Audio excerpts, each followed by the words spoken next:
Why do the sun's burps make our lights flicker?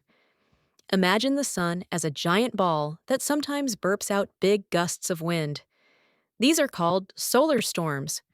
When these winds reach Earth, they tickle our planet's magnetic blanket, causing lights to dance in the sky, like the northern lights.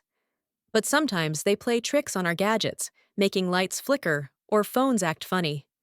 The twist: once, a solar storm was so strong it made telegraph machines send messages all by themselves. Like, comment, and subscribe for more fun facts.